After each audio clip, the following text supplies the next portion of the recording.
नमस्कार मेरे प्यारे दोस्तों, मैं हूँ लालता मिश्रा और आप सुन रहे हैं परमात्मा के गीत। आज इसमें मेरे प्यारे दोस्तों ऋषि सरभंग मुनि की कथा सुनाने जा रहा हूँ मैं आप लोगों को। आप लोग ध्यानपूर्वक सुने। ये चित्रकूट की कथा है मेरे दोस्तों। कोई नहीं जानता कि महर्षि सरभंग कहाँ से आए थे, किस देश के थे, किस गांव के थे, किस नगर के थे। उनका कोई नाम भी नहीं जानता था।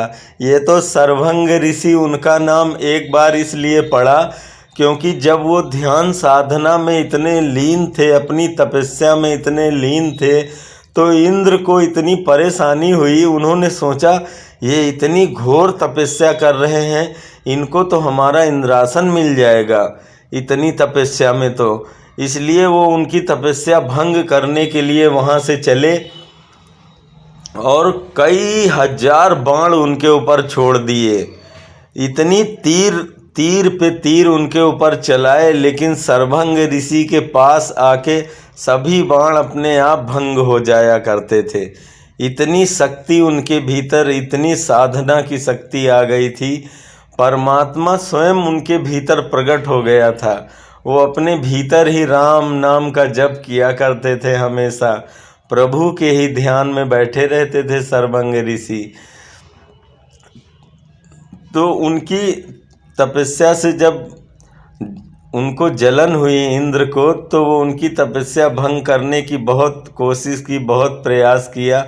उनका सारा प्रयास विफल हो गया। बाण को जो तीर होती है उसी को सर कहते हैं। उसके बार बार भंग होने से वहाँ के आसपास के ऋषियों ने उनको सरभंग ऋषि कहना शुरू कर दिया। उन्होंने तो आँख भी नहीं खोला, अपना नेत्र भी नहीं खोला। वो तो जैसे अपनी समाधि में बैठे थे वैसे ही लीन रहे अपनी समाधि में। इतनी गहरी समाधि, उनकी जटाओं में पशु पक्षियों ने घोंसले बना लिए थे। इतने बड़े तपस्वी महात्मा सरभंग ऋषि, उनके घोंसले बन गए थे बालों में, जटाओं में। पक्षी निवास करने लगे थे उनके भीतर, जीव जंतु उनके ऊपर घूमने लगे थे। इतने वर्ष बीत गए साधना करते हुए सरभंग ऋषि को। तो ब्रह्मा जी उनकी तपस्या से प्रसन्न होके अपना विमान भेजा। सरभंग ऋषि के पास जहाज आ गया। तो मेरे दोस्तों, जहाज से उतरे जो ब्रह्मा जी के पार्षद से थे, वो सब उतर के विमान से सरभंग ऋषि को जाके प्रणाम किया और बोले, ऋषिवर आपकी तपस्या सफल हुई। ब्रह्मा जी ने आपको बुलाया है, कृपया करके आप चलें। और ये देखो हम विमान लेके आए हैं आपके लिए। तो आप हमें क्यों लेके चलना चाह रहे हो? ब्रह्मा जी ने क्यों बुलाया मुझे? सरभंग ऋषि ने नेत्र खोला और बोले कि ब्रह्मा जी ने हमको क्यों बुलाया है? तो उन्होंने कहा कि प्रभु, इसलिए हमारे प्रभु ने बुलाया है कि आपको इंद्र बनाना है। आपने इतना पुण्य अर्जित कर लिया अपने तपस्या के बल पे कि आपको इंद्र का इंद्रासन मिलेगा। तो भैया ये सुन के उनके मन में प्रसन्नता तो हुई ही, क्योंकि कौन पद पाना नहीं चाहता। अगर किसी को अचानक जाके कह दो कि आप मुख्यमंत्री बनने वाले हैं या प्रधानमंत्री बनने वाले हैं, तो उसको खुशी तो होगी ही ना भीतर से। ऐसे ही सरभंग ऋषि को भी बहुत खुशी हुई। बोले ठीक है, अगर ब्रह्मा जी का यही आदेश है तो चलो। सरभंग ऋषि तो भैया विमान पे बैठ गए और जाने के लिए तैयार हो गए। तभी वहाँ पे एक ऋषि आया भागा भागा। बोला, महाराज आप कहाँ जा रहे हो? बोले क्यों, देख नहीं रहे हो? ये विमान आया हुआ है, ब्रह्मा जी ने हमें बुलाया है, इंद्र बनाएंगे हमें, मैं इंद्र बनने के लिए जा रहा हूँ। बोले आप जा रहे हो और प्रभु आ रहे हैं। बोले कौन प्रभु आ रहे हैं? बोले चित्रकूट से भगवान श्री रामचंद्र जी माता सीता और भैया लक्ष्मण के साथ यहीं आ रहे हैं। आपकी कुटिया के पास से ही जो ये पगडंडी जा रही है, इसी के से हो के जाएंगे वो। आ तो रहे हैं, चित्रकूट से निकल पड़े हैं और आप जा रहे हैं। ये सुनते ही भैया सरभंग ऋषि तुरंत उस विमान से बाहर कूद पड़े नीचे और जाके इधर उधर दूर तक दौड़ते हुए चले गए।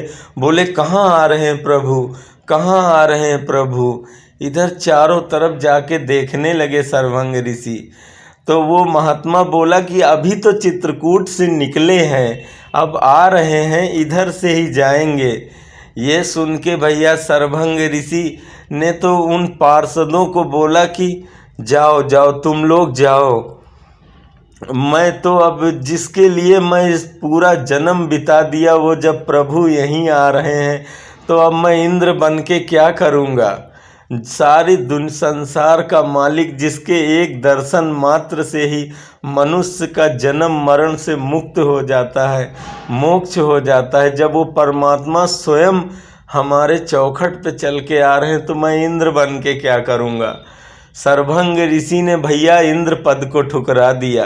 पार्षद तो दंग रह गए। पार्षदों ने कहा, भैया ये आपके जन्म जन्म के पुण्यों का प्रताप है जो आप इंद्र बनने जा रहे हैं। सरभंग ऋषि ने हाथ जोड़ के उन पार्षदों से कहा कि भैया मेरे जन्म जन्म का पुण्य ये नहीं है कि मैं इंद्र बनूंगा, मेरे जन्म जन्मांतरों का पुण्य तो ये है कि प्रभु खुद मेरे दरवाजे आ रहे हैं। ये है मेरे जन्मों का पुण्य का प्रताप, ये है उसका फल। अगर मैं ये छोड़ के इंद्र बनने चला जाऊंगा तो मैं तो बहुत बड़ा अभागा होऊंगा, इसलिए कृपा करके आप जाइए। जब प्रभु स्वयं आ रहे हैं तो अब हमें कहीं भी जाने की ज़रूरत नहीं है। भैया सरभंग ऋषि अपनी कुटिया के भीतर भी नहीं गए, वहीं बैठ गए, दरवाजे पे ही बैठ गए आसन लगा के कि अब तो प्रभु से बिना मिले मैं कहीं हिलने वाला नहीं हूँ, यहाँ से और कहीं जाने वाला नहीं हूँ। भैया सरभंग ऋषि वहीं बैठे रहे प्रभु की याद में कि जाते रहे हो बिरंच के धामा, सुने हो आज बन आई है रामा। मना कर दिया पार्षदों को सरभंग ऋषि ने। पार्षद तो चले गए, सरभंग ऋषि वही अपनी कुटिया के पास ही बैठे रहे। प्रभु आए। सरभंग ऋषि ने जब देखा वो झांकी, वो सीता राम लखन संग झांकी, क्या युगल छवि है। देख के इतना भैया मूर्छित से हो गए। सरभंग ऋषि उनके चरणों में गिर पड़े और प्रभु को बुला के ले आए कि चितवत पंथ रहे दिन राती, अब प्रभु देखी जुड़ावन छाती। प्रभु को देख के इतना हृदय में प्रफुल्लित होने लगे कि खुशी के मारे नाचने लगे सरभंग ऋषि और बोले, प्रभु मेरे जन्म जन्मों का पुण्य आज मिला है मुझे, अब कृपा करके आप इतनी देर और रहिए कि अब मेरा अंत समय आपके ही सामने पूरा हो जाए, मेरा ये शरीर आपके ही सामने छूट जाए। मेरी यही इच्छा है कि जब तक मैं इस देह में रहूं, आप मेरे इन्हीं नैनों के सामने ही खड़े रहो प्रभु। मैं आपको देखते देखते ही अपने ये प्राण छोड़ना चाहता हूँ। भगवान बोले कि ठीक है, जब तुम्हारी यही इच्छा है तो मैं तुम्हारे सामने ऐसे ही खड़ा रहूँगा जब तक तुम रहोगे जीवित। भैया प्रभु भी प्रेम में इतने गदगद हो गए कि ऐसे शर्त रख दिया। बताओ कौन मरना चाहेगा प्रभु को देखने के बाद। लेकिन प्रभु भी अपने भक्त के प्रेम में सब कुछ भूल जाते हैं। तो भैया सरभंग ऋषि दौड़ दौड़ के जंगलों से बहुत सारी लकड़ियां इकट्ठा कर ली वहाँ पे इकट्ठा करके और उस लकड़ी के ऊपर चढ़ के बैठ गए। उन्होंने अपनी चिता अपने हाथों से सजा लिया सरभंग ऋषि ने, और लक्ष्मण भैया से बोले, भैया मुझे थोड़ा सा जल दे दो कमंडल से।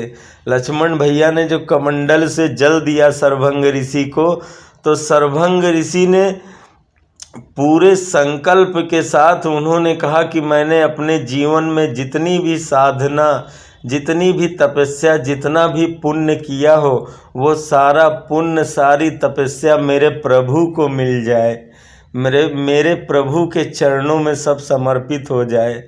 ऐसा उन्होंने सब कुछ भगवान को अपना सब कुछ निछावर कर दिया, और उसके बाद अपने शरीर में ऐसे योग बल से ऐसी अग्नि प्रज्वलित करी, ऐसी अग्नि प्रज्वलित करी जिसमें पूरी चिता जलने लगी।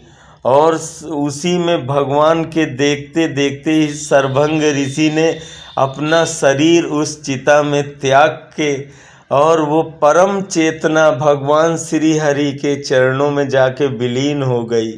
वो सीताराम के चरणों में जाके सरभंग ऋषि समा गए। ऐसे थे तपस्वी सरभंग ऋषि महात्मा, जो भगवान के सामने अपने प्राण शरीर का त्याग करके और भगवान के ही चरणों में जाके विलीन हो गए। इतने बड़े तेजस्वी तपस्वी संत भगवान श्री सरभंग ऋषि जी महात्मा। ऐसे महात्माओं के चरणों में कोटि कोटि प्रणाम। मेरे प्यारे दोस्तों, ऐसी और संत महात्माओं की कथा सुनने के लिए आप हमारे चैनल को सब्सक्राइब कर सकते हैं। हम फिर मिलेंगे आपको अपने अगले वीडियो में। तब तक के लिए जय श्री राधे कृष्ण।